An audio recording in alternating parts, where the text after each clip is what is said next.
Bueno, la banca española ha anunciado buenos resultados, pero no han sido los únicos. La petrolera Exxon logró el mejor resultado de su historia con unas ganancias de casi 56.000 millones y también Shell ganó 40.000 millones. Estas cifras suponen un incremento de más del 100% con respecto al año anterior, a 2021. Los buenos resultados superan a los obtenidos en 2008, cuando el barril de crudo alcanzó los $142, un 30% por encima del precio promedio. Esas cifras dan un giro total a las pérdidas sufridas por las compañías en el año 2020, cuando la caída de precios y el parón de la actividad afectó a las operaciones. Inés Cardenal Gortázar, que es directora de Comunicación y Asuntos Legales de AOPE, Asociación Española de Operadores Productos Petrolíferos. Buenos días. Buenos días, Antonio. Bueno, antes que nada, vamos a ver cómo están comportándose los precios. Ya sabemos que a finales del año pasado, o sea, justo con el 1 de enero, se terminó esa bonificación del gobierno. ¿Esos precios de los combustibles a los que estamos accediendo ahora cuando vamos a las gasolineras han subido? ¿Se están comportando de una forma atípica o siguen con tranquilidad?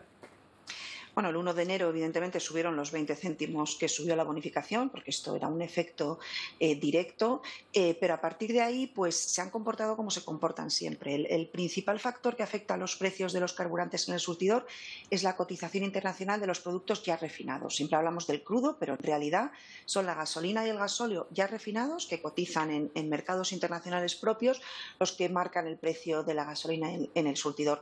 Y desde el 1 de enero, pues ha habido subidas y bajadas. Estas cotizaciones internacionales han subido y han bajado, y así se ha reflejado en los surtidores. Llevamos ya 3 días, por ejemplo, de bajadas en los precios, si miramos los que publica el Ministerio para la Transición Ecológica en lo que se llama el Geoportal. Por tanto, como te digo, se han comportado con normalidad en función de los precios internacionales.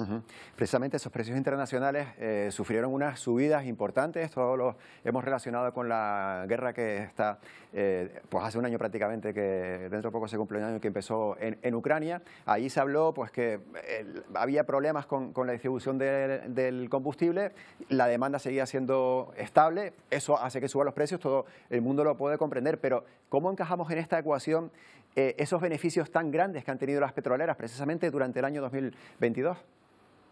Bueno, lo decías tú en la introducción, ¿no? Este sector es un sector con beneficios cíclicos, es un sector abierto a la competencia internacional y los beneficios son cíclicos, es decir, suben o bajan en función de las condiciones de mercado, ¿no? Y este sector ha vivido en 2020 y 2021 unas pérdidas extraordinarias, unas pérdidas récord, que todavía no se han recuperado con los beneficios de 2022.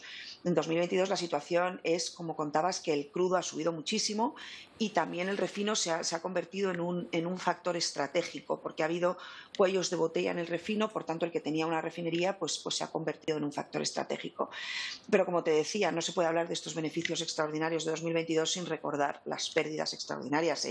Solo en España se perdieron miles de millones de euros porque durante la pandemia se mantuvieron operativas todas las refinerías y abiertas las estaciones de servicio como consecuencia del compromiso que tiene este sector con el país en momentos de dificultad.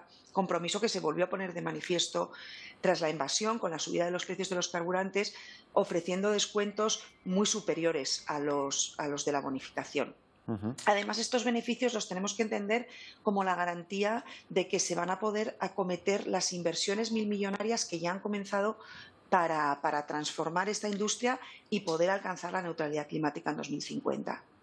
Eso también es un buen objetivo para 2050. Por cierto, en España, hablando de esa transición que estamos haciendo quizás hacia energías menos contaminantes, ¿cómo está la demanda de gasoil, de gasolina, de combustibles fósiles en estos primeros meses del año comparado con, por ejemplo, hace un año?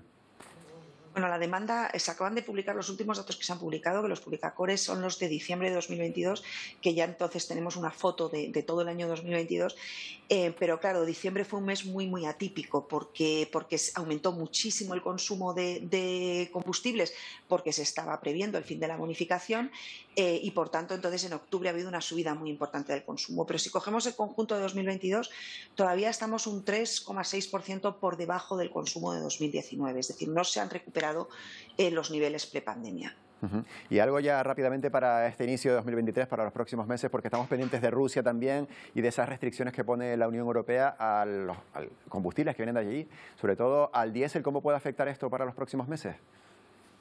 Antonio, en este sector hacer previsiones Mm. es equivocarse siempre. Hay muchísimos factores influyendo en el mercado, como dices, el veto al gasóleo ruso, pues algunos analistas creen que va a tener un impacto en las cotizaciones internacionales, porque Rusia no solo es un importante exportador de crudo, sino también de gasóleo, pero hay muchos factores influyendo, por ejemplo, factores de demanda, ¿no? Pues las economías están creciendo menos de lo que quizás se había previsto después del COVID, por la inflación que ha provocado la invasión de Ucrania. Es decir, habrá que ver un poco cómo se comportan los dos factores, la oferta y la demanda, para poder saber qué va a pasar. Es muy difícil saberlo a priori. Estaremos pendientes. Inés Cardenal, muchas gracias. Muchas gracias a vosotros, un placer.